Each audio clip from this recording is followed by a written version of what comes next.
Welcome, ladies and gentlemen, to round 2 of Halloween month, right here on Reaction and Review UK.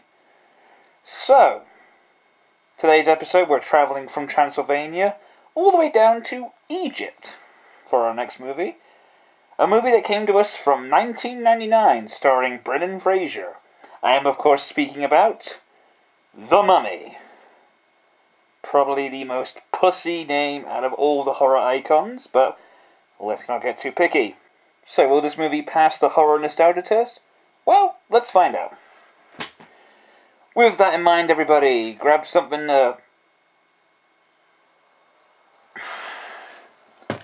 It's time to kick back, relax, and let's unravel The Mummy.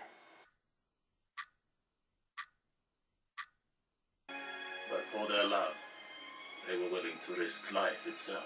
Oh, come on, man. Didn't you learn anything from Dracula? Have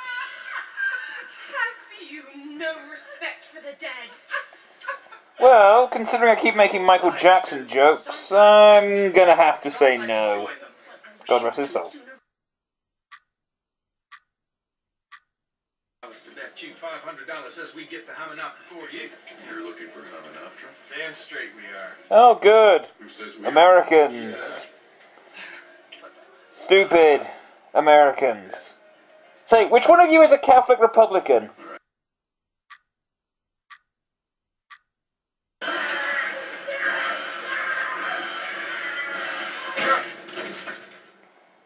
And nothing of value was lost. I don't know about you guys, but it's really warm wearing this mask. Hang on a sec. Oh well, that's me. Oh, that's much better.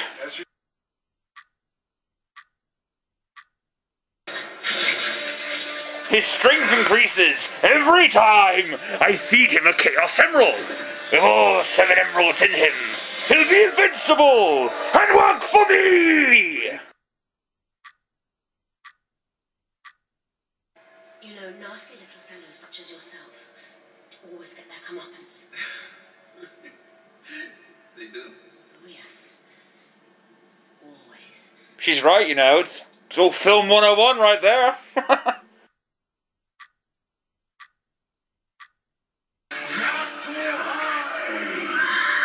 And like any good stereotypical woman, she says, "What took you so long?"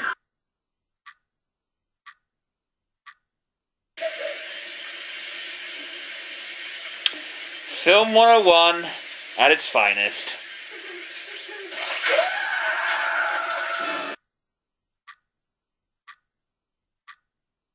So, that was The Mummy. We'll just put a stop to that.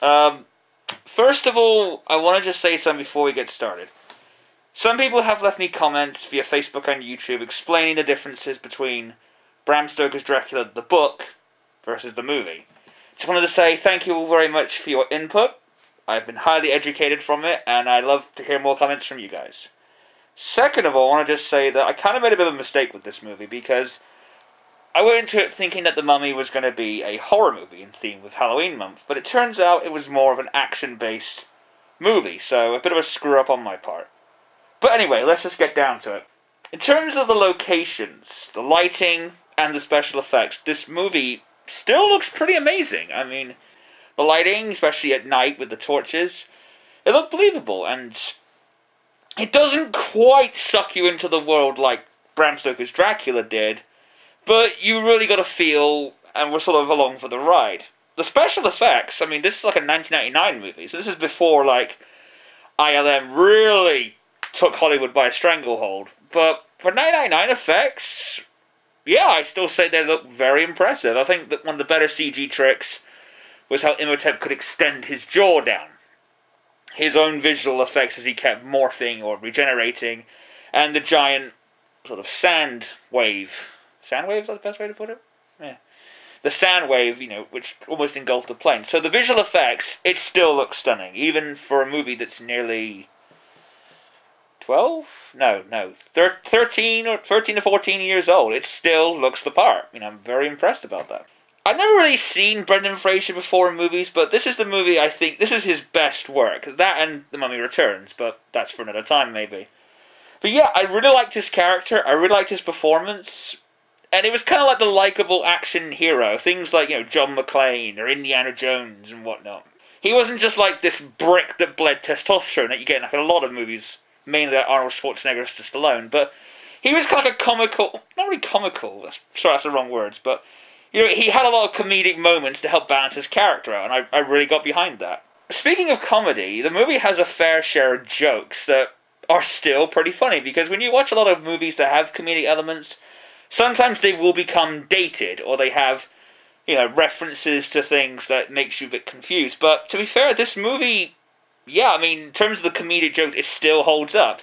A lot of it's visual jokes and puns, but I'm sort of backpedaling because I'm trying to find the right words here, but it still holds up. In comparisons to Bram Stoker's, I have to say that Rachel Weisz? Is that how you pronounce it? Weisz?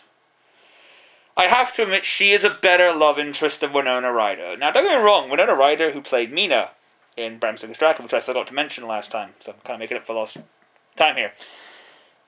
Mina was pretty fucking useless. All she was good for was monologuing, almost showing off her chest, and just chewing the scenery. Rachel, she seemed a bit wiser in this movie. She did start off a little bit bubbly and a bit like, what the fuck are you doing here? But, to be honest, out of the two of them, she seemed like the better companion and the better sort of damsel to rescue, as it were. So we'll go over the pros. The locations, lighting, and special effects are fantastic, even by 1999 standards. Brendan Fraser, a real show stealer, I really liked his performance. The comedy is still funny, which is surprising because a lot of comedies kind of dated these days. And out of the two of them, Rachel Weisz is worth rescuing more than Winona Ryder. I'm just saying is all. Now for the complaints. In comparison with Count Dracula, Imhotep is really unsympathetic. Sometimes you do find that sympathetic villains do make for good stories, and they're usually the best kind. Because, with Dracula, even though those elements were not in the original source material, you really felt sorry for him. You felt like he got cheated. And you sort of wanted him to succeed. Well, maybe that was just me. Imhotep is just an unsympathetic bastard, really. It's just, he was messing around with the Emperor's, bit of crumpet and all, and he deserved what was coming to him, and it was just, he is kind of a douche. Now, to be fair, they do expand upon Imhotep in the sequel, so you don't really get a lot of explanation as to why he's doing these things, but he is just an asshole. There's just no way to, I don't even put it. Speaking of assholes, the supporting characters in this movie are fucking useless. Now, to be fair, you do get supporting characters in movies that some of them may get killed off, but at least they contribute something. Lucy, for example, in Bram Stoker's, who I forgot to mention, I'm making up for lost time, she kind of added something to the movie's story. These guys, you just knew they were here to be killed. That was half the problem. You could pretty much name them, guy gets killed first, guy gets killed second, etc, etc, etc.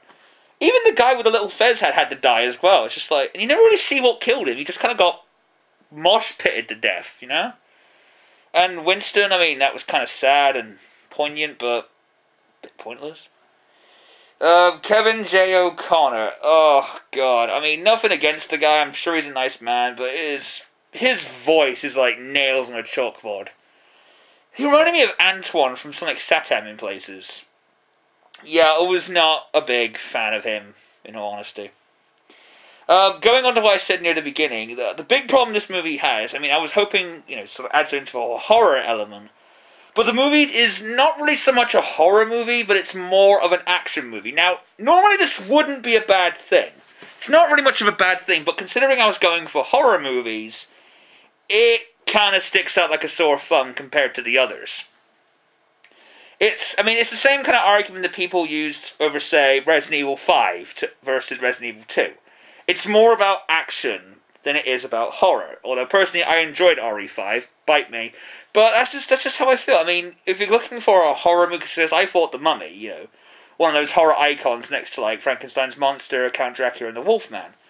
But out of the lot of them, it feels more like I said, an action movie than a horror movie, which is kind of stupid because it has horror elements. It has those horror scares, those jump scares. You hear people being killed, so you have to use your imagination. It has all this stuff in it. So it leaves you wondering, okay, what are you trying to be? Are you a horror movie, or are you an action movie? That's kind of the problem. And having said that, it's really not scary. Because I remember seeing this, to be fair, still the first time I ever saw this, I remember walking out that movie theater saying, it's not scary. You know, you have to be really fickle or really stupid to be scared by this movie. I mean, it has those classic, like, jump scares and whatnot, but for 9.99 standards, I guess it gets a passing grade, but it's really not fucking scary. And this is just a nitpick. There was this one scene where they kept pointing their guns at people. It got old really fucking fast. That one's more of a nitpick, so just treat it as such. So, in terms of the complaints, you have an unsympathetic villain, who's kind of a bastard. You have useless supporting characters. Kevin J. O'Connor nails down a chalkboard. It's less of a horror movie and it's more of an action movie. And under any other circumstance, that would be fine. But considering we're looking for horror movies here, it's a bad thing. Having said that, it really wants to be a horror movie by the way it has jump scares and everything. Then again, it's not very scary. And just nitpicking here, the whole pointing guns at people was stupid. Now, can I recommend this movie to you? I'm going to give you two answers here.